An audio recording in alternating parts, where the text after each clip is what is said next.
3 people attending, which is wonderful. Just a reminder that the presentations from each day are available online. You can go to tinyurl.com, NatHazards2020, and you can watch the recorded sessions from each day.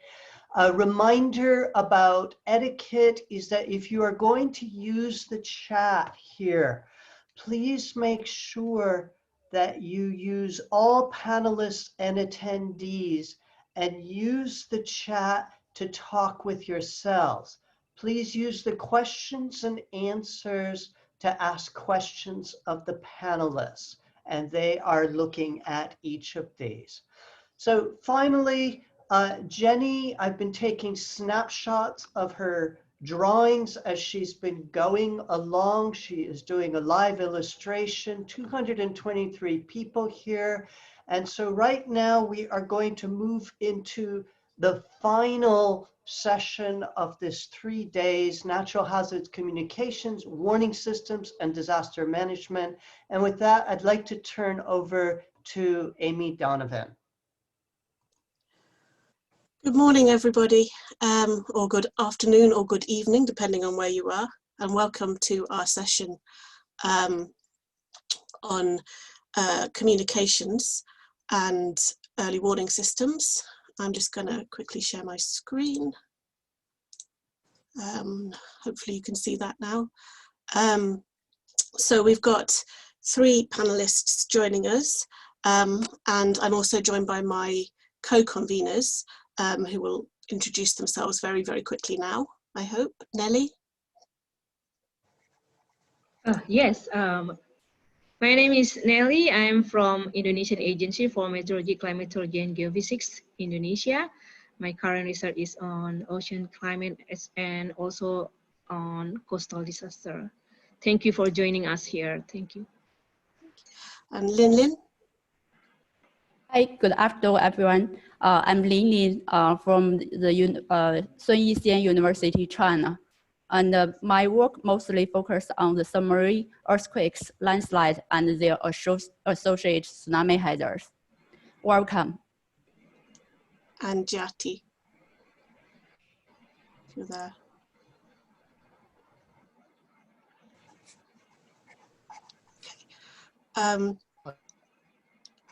Okay. Jati, do you want to... Hi, okay. Good morning or good afternoon, everyone. My name is Jati Martiatno. I'm from Universitas Gadjah Mada, Indonesia. My background is from geomorphology, yeah, and my research focus more on tsunami risk reduction. Thank you. Thank you very much. So we have 3 panelists for this session who will all make quick 5-minute statements, and then we will move to an open discussion. This session's guiding question has been, how does one effectively scale natural hazard communications, warning systems, and disaster management from local to regional, global scale, and then vice versa? So quite a big question for us to think about. And this really does link quite nicely into some of the questions that were being raised about the role of social science as well in the previous session, because all of these things require a bit of an interdisciplinary approach. So we might have a bit of time to discuss that at the end in the discussion session, and how we bring together studies of policy and politics and institutions with their roles in communicating and in managing early warning systems. So I'm now going to hand over to our first presenter, who is Professor Mahal Lagme. He's the Executive Director of the Nationwide Operational Assessment of Hazards at the University of the Philippines, where he's a professor. And he also has received a number of awards, including the Plinius Medal of the EGU for outstanding achievements in interdisciplinary natural hazard research and engagement. So I'll hand over to Professor Mahal Lagme now. Hello, good afternoon, everybody from the Philippines. I know it's a different time in other countries.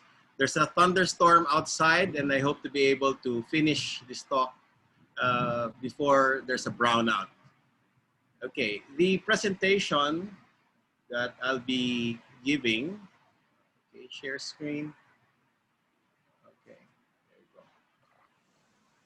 is about our experience on early warning systems in the Philippines with regard to a program that we had, which started in 2012, and it's called as the Project NOAA, which stands for the Nationwide Operational Assessment of Hazards.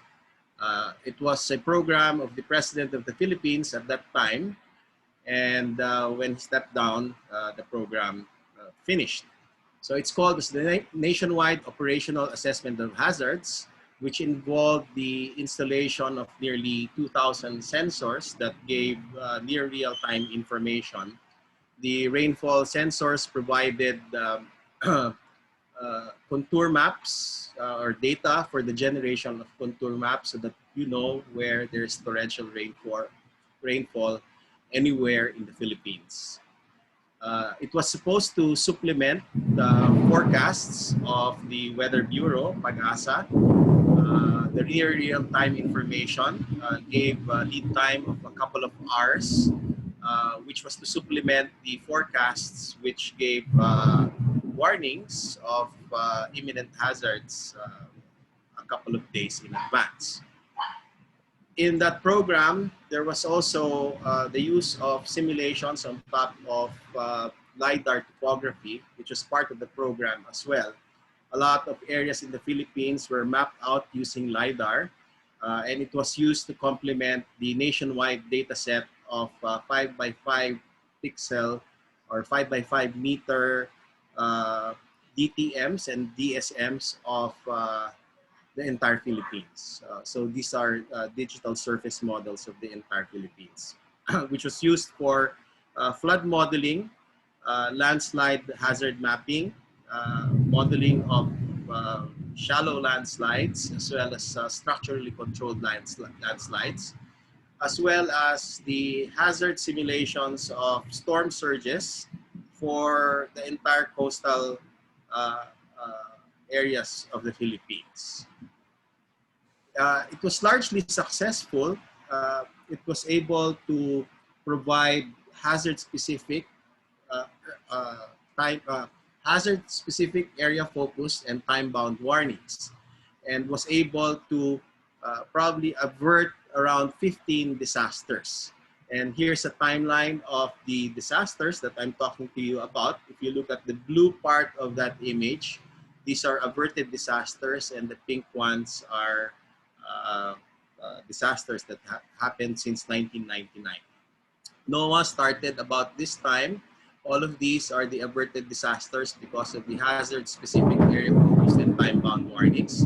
Below are the disasters. And by the time that we were able to enter or join the National Disaster Risk Reduction and Management Council meetings, we were able to do a lot more in terms of communication. Time proceeds here in this timeline, 2015 up to 2016. And then when Project NOAA ended, we had some successes as well as disasters again. So some important lessons that I'd like to point out are about early warnings. They must be hazard-specific, area-focused, and time-bound. We must be able to create scenarios of hazards bigger than the historical record or bigger than what the community remembers. That is good for anticipatory planning and should be part of the plans of each and every community of the local government units.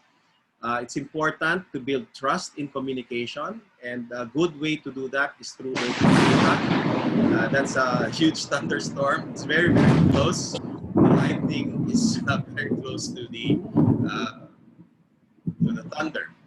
And lastly, it's important that we have open data. If we are to have a whole of society approach, we must build trust.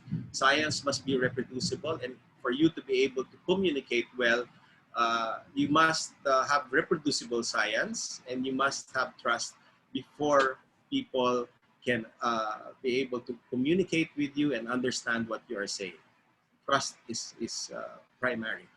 And of course, people-centered early warning system, it's not just about the technologies, it's not just about the monitoring, it's about building the knowledge, monitoring, be able to communicate it, and lastly, be able to capacitate and address the problem of the last mile. So people must be able to respond well. Thank you very much. That's all I have to say. Thank you. That's really, really helpful. Thank you for a great presentation. And just a reminder to participants that you can ask questions in the Q&A box. Please use the chat for informal networking. We won't be monitoring it for questions. So now we have our second speaker, who is Dr. Mohammed Satli, who is the Deputy Chair in Geophysics at the Indonesian Agency for Meteorology, Climatology and Geophysics. Thank you, moderator. Good morning and good afternoon, everybody.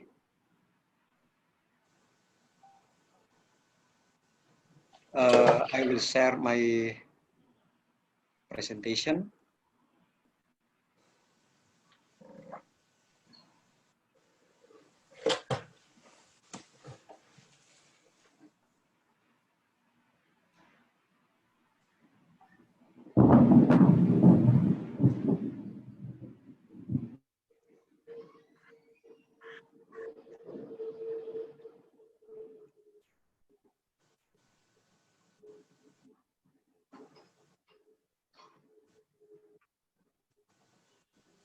Okay, my presentation today is about the Indonesian tsunami early warning system. I would like to share this information to all of you. We can discuss after my presentation. First, natural disasters in Indonesia, you know, we have many disasters like earthquake, flood, waterspot, mist, wave, and tsunami, forest fire, drought, and clean water crisis. But the problem is on hazard mitigation, on literacy capabilities, like science of hazard mechanism as well as hazard. However, it's not easy to be understood to the people. Many people in Indonesian hazard-prone area are far away from the center of national government, and many government policies also developing plan do not include the hazard mitigation assessment caused by the lack of hazard literacy, and also a method of delivering science communication is commonly implemented to the scientific community. This is some problems. And then I would like to explain about the Indonesian ring of fire. We have Indonesian Australian plate, Eurasian plate, and Pacific plate to dynamically, and then 295 fault lines now actively, and this is our challenges to monitor the phenomenon of earthquake in Indonesia. And I would like to explain about our agency for meteorology, climatology, and geophysics. We have law number 31, 2009 on meteorology, climatology, and geophysics. It is how to dissemination fast, precise, accurate, wide coverage, and understanding about the climate, weather, and earthquake, and also tsunami. We have what we call tsunami early warning system, inaugurated on November 11, 2008. And then there is the goals is timely detection of earthquake event and provide tsunami warning to the responsible institution and people, or and also how to send the information within 5 minutes after the earthquake occurred. We develop technology, monitoring system technology, processing system, and dissemination technology. And end-to-end system for tsunami early warning system, as I mentioned before, we have upstream and downstream. Upstream means to provide the monitoring system and processing system about to deliver the earthquake information and potential tsunami information to the interface institution. And downstream, we have many institutions there, and then how to disseminate the information to the society on fast during within the 5 minutes. And we have we can see here lesson learned about Lombok earthquake in 2018. 5 earthquake significant in Lombok, magnitude 7.0, 9.9, 6.9, 5.9, and 6.3 as strong earthquake possible occurred during this earthquake in Lombok. And then from Palu earthquake, this is tsunami is more faster than usually, because the tsunami approaching this house 3 minutes 35 seconds after earthquake. This is how to send the warning system potential tsunami before 3 minutes. This is our challenges to improve the technology, to improve the sensor, network sensor, and then to add the seismic sensor in the area of Indonesia. And also we have public education and tsunami service providers. We have earthquake field school to do all of school in Indonesia. We have many stations in Indonesia, all of Indonesia, and also we make the public education to understand how to do if earthquake occur and something like that, and also a potential tsunami. And then beside this, we have also international cooperation with ICG, UNESCO. We become tsunami service providers with India and Australia, and then we serve the 28 state country in the Indian Ocean countries as a tsunami service provider. And then we have how to deliver the warning system to the national, to the Asian country, and to the Indian Ocean country, and also Pacific tsunami center. This is our effort to how to educate the people to understand through the earthquake field school. This is my presentation. Thank you very much. Please, if you have to discuss about the Indonesia Tsunami Early Warning System. Thank you very much. Thank you very much, Dr. Hadley.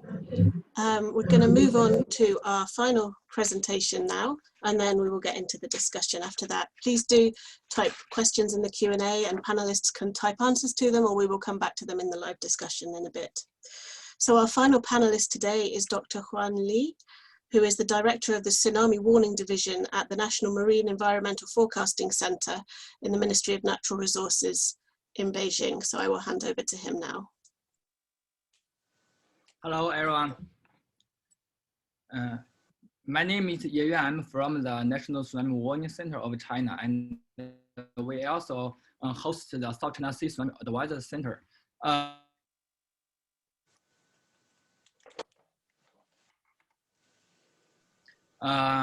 Of course, we know that there are many challenges that we are facing during tsunami warning processes. For example, for a regional tsunami service provider or national tsunami warning center, the first priority is to notify the public the tsunami hazard at the first time. Normally, this will happen within several minutes. And here, the main issue is to identify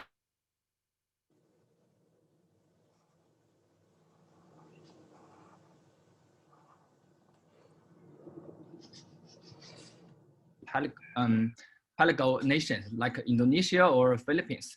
They have a remote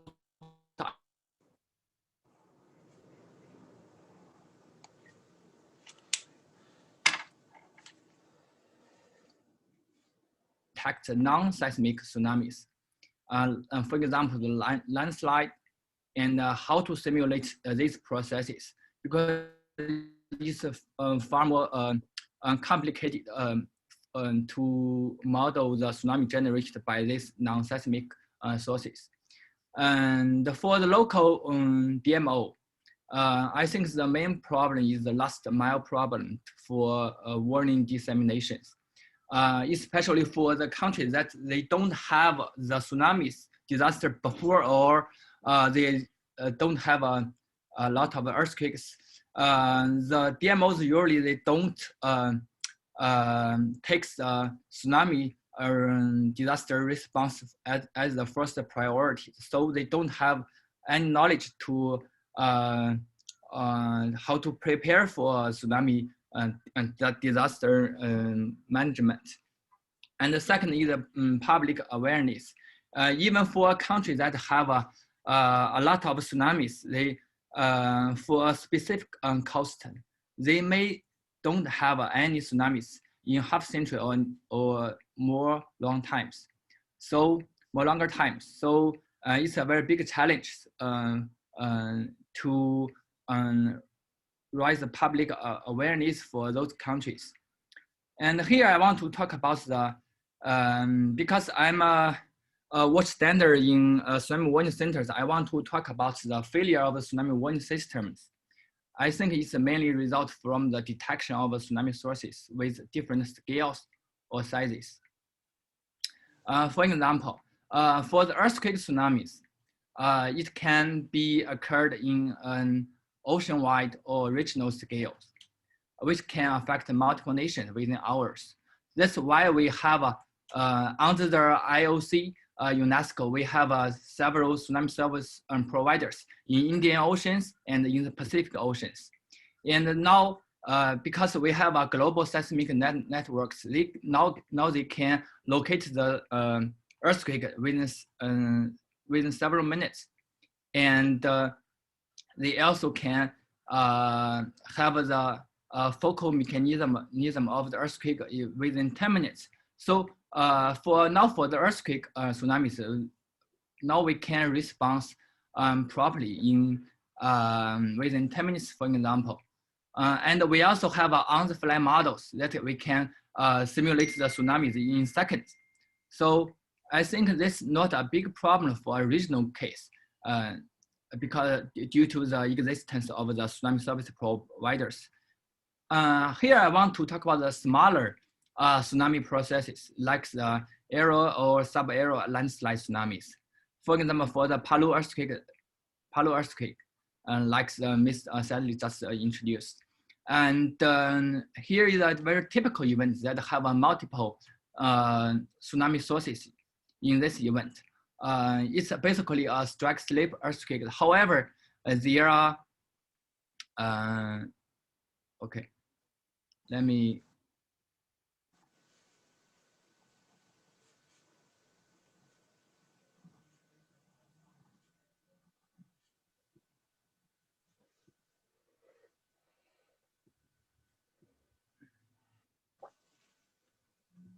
okay, can you see my screen?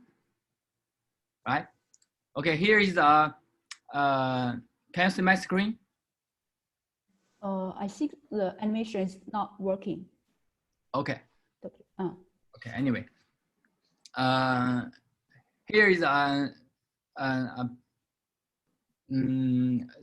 we can see the in this slide we can see the coastal slides that there are rocks and ground slide into the Palu base, and we also have a sub-aerial landslide, and the bathymetry survey also reveals underwater landslide. So I think this typical event highlights the complexity of multiple sources in generating very hazardous tsunamis in these local areas. And I think now it's still unclear after 2 years of the event.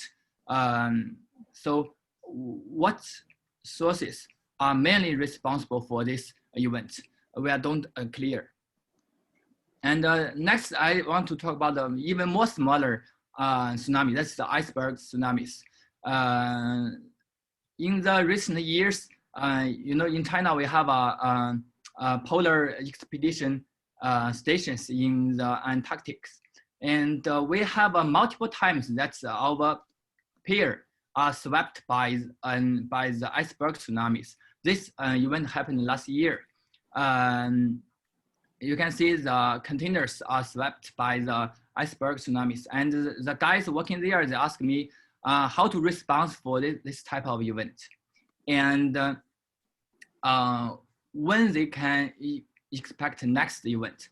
And I told them that I don't have any tools to model or to early warning this type of event. And I only can say that because the global warning, this type of event can be more and more frequent. However, we don't have any tools to deal with this type of event during our tsunami operations. And next type is even much smaller size tsunamis. Here is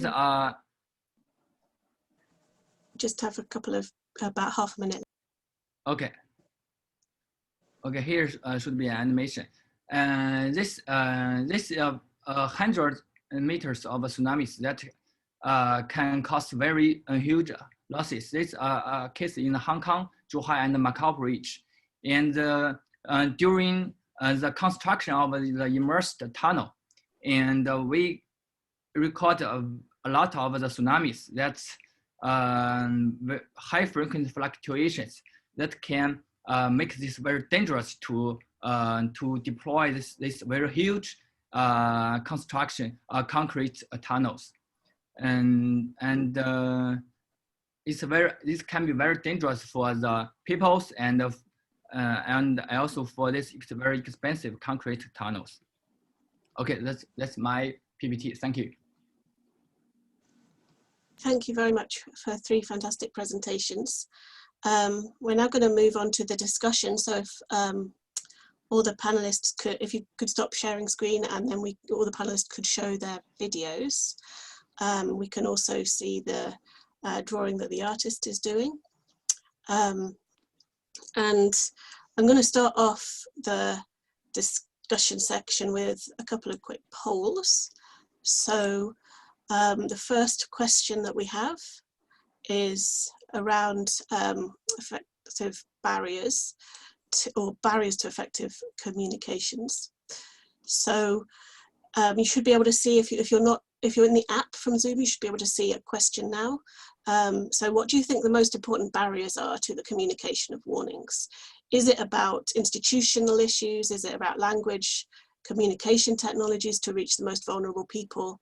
Is it to do with the understanding of hazards and technical information, or politics potentially, or just uncertainties around the scientific assessment? So you can see we've got about 50, 60 votes. If you keep voting, that'd be great. And in a minute, I will share the results. We've also got some great questions coming in, many of which have been answered, so thank you for that. Also been some great points around the importance of impact-based warnings, which kind of gets around some of the issues with technical information not being understood by focusing on how the hazard might impact people. Okay, so I'm going to stop the polling now and show you the results. So you can see that there's a slight win for the understanding of technical information, but very close second in communication technologies to reach the most vulnerable groups. And that is one of the challenges that I think is really important, and potentially maybe our panelists could reflect a little bit on how you reach those most vulnerable groups. And that links into some of the questions that have been coming in around social issues and how to engage potentially with social scientists who might be able to help with some of these issues as well. So if I could first ask Professor Lagbe to maybe reflect on communications with vulnerable groups or hard to reach groups. Could you repeat the question, please? I could not hear it. So there've been a couple of questions in the chat around how you involve society in reducing vulnerabilities, and that links to our second most popular response to the poll on how do you communicate the results of your early warning simulations to vulnerable people who don't necessarily have access to smartphones and things like that. That's correct. That's quite difficult. Not a lot of people are able to get the information, and that's true. Not everybody has access to the internet. Not everybody has access to mobile phones. So I guess those problems need to be addressed long before the hazard impacts. The way we did it was we were part of the National Disaster Risk Reduction and Management Council pre-disaster risk assessment, where we provided the science and information, and the warnings were cascaded by a very, very big national agency, which is a coalition of all of the agencies of the Philippines. They had the system. We had the National Disaster Risk Reduction Management Council. Each province had it, and each city and municipality had it as well. So information were cascaded down to the LGUs. And the LGUs were supposed to relay the information to all the people in the community down to barangay level, which I would expect to include the vulnerable groups as well. So it all would boil down to really practicing and having plans down at LGU level, barangay level, so that all of the communications are transferred and understood well. Thank you, that's great. And it's good to hear that the thunder has died down a little bit. Dr.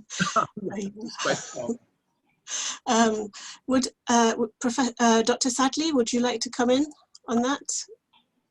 Yes, thank you. About the communication in Indonesia, we have some model dissemination to disseminate the information in quick information or potential tsunami information by using short message, SMS, WhatsApp, social media. We have a website, BMKG website. We have a warning receiving system, new generation, already installed to all of local government, all of Indonesian region, and then all of information automatically sent to the all of local government to receive the information within less than 5 minutes. And also we have also by mobile phone what we call Info BMKG to install from Play Store, and then the people can receive the information, quick information and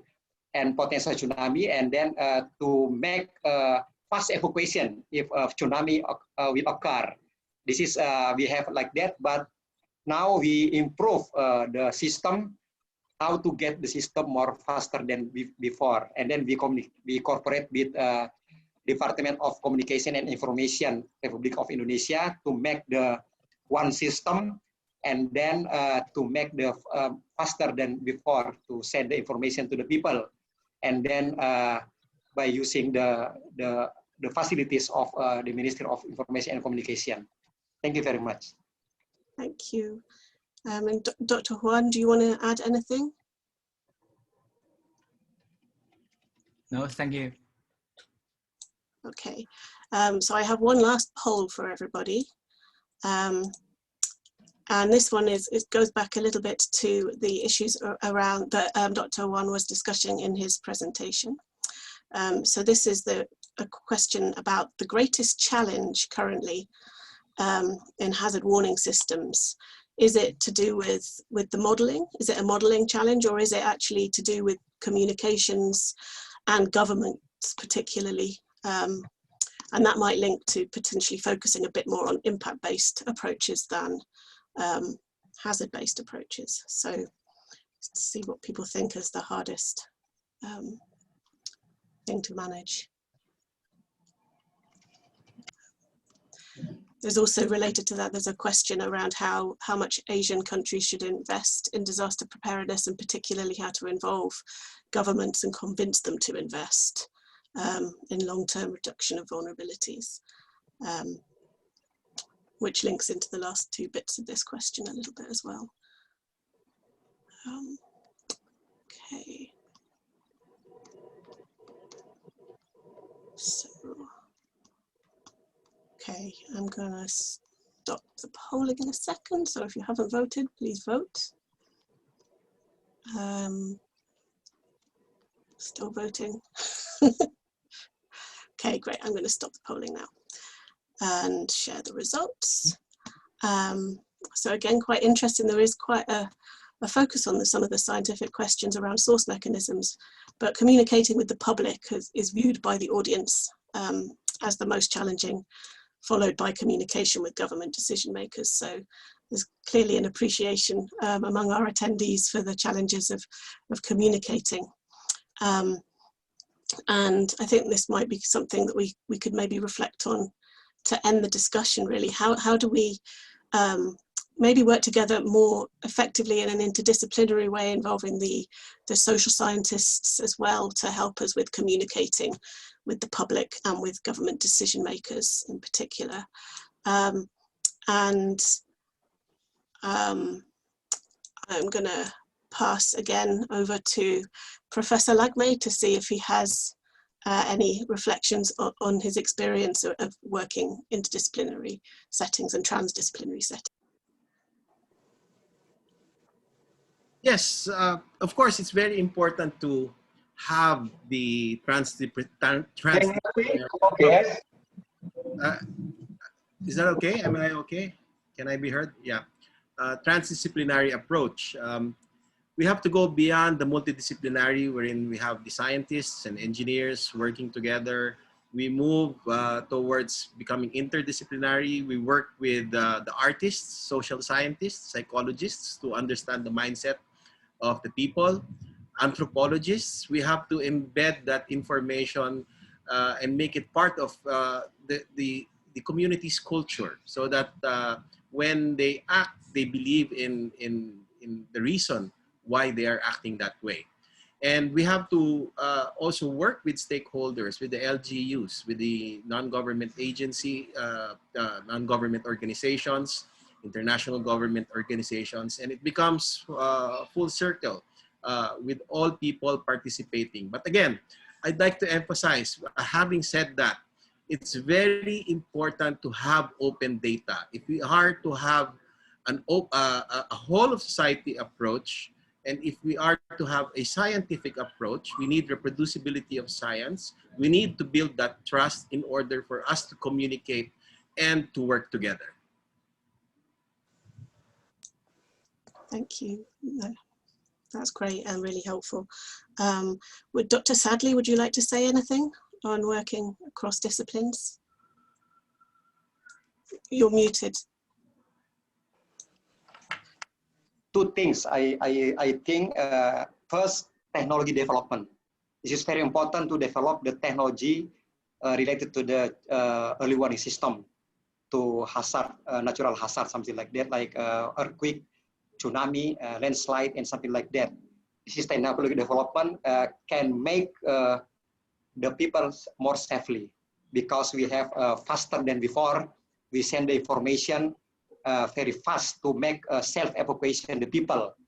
And then the second is to improve the capability of people. This is two steps, two upstream component and downstream. I think now upstream component already maybe stable, yeah, about how to give the information if is some earthquake and then potential tsunami. And then, but the problem is the downstream component. How people receive the information faster. This is very important. As for instance, for the people to the near like the sea, like something like that, as is a very big disaster. This is how to make communication with the people. Yes, we have the socialization, education.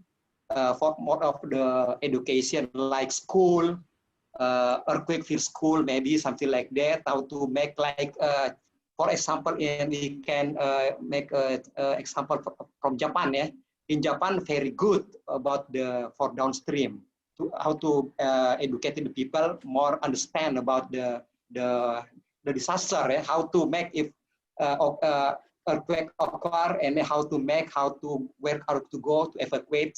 Something like that. But I think as is this technological development in upstream and downstream. This is in downstream is communication technology. How to send the information to the people, and then to make people make self-evacuation. Is more better than wait some authority. And then also how to improve the capability of people to educate the people to understand the disaster, how to make the evacuation. Thank you. Thank you.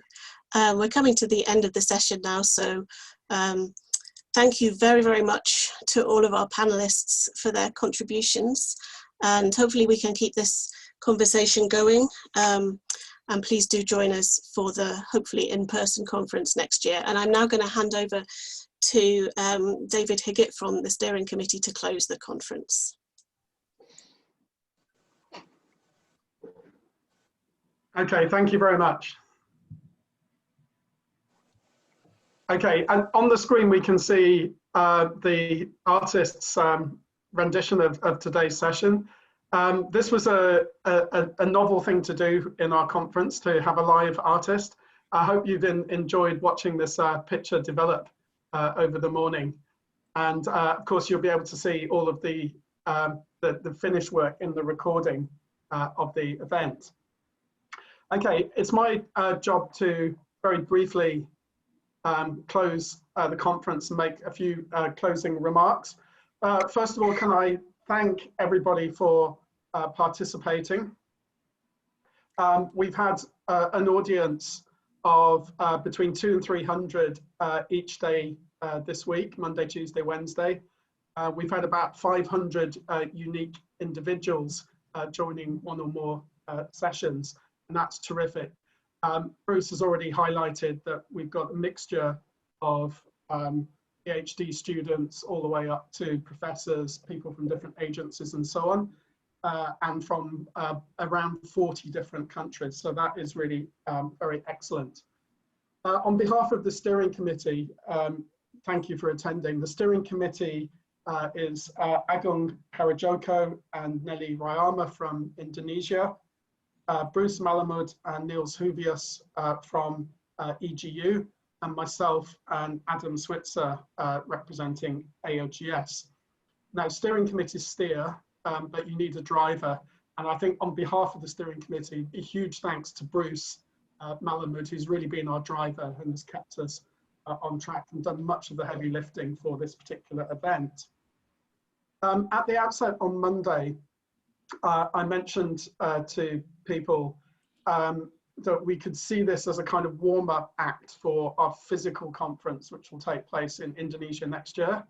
Now, we were disappointed that because of coronavirus, we had to postpone that conference, and therefore we came online to do this virtual meeting because we couldn't meet physically. But I think you'll agree that this experiment of running a meeting virtually has been very interesting. Certainly, it's helping us to reach out to people who may not have been able to join us at the conference location. And I think it's also a great learning experience. I hope you've enjoyed some of the little tools and frills that we put into these Zoom meetings. I have to tell you, it's quite nerve-wracking when you're doing this, not knowing whether the technology is going to hold up. And I really enjoyed the thunder and lightning in Manila today. I think that was really authentic.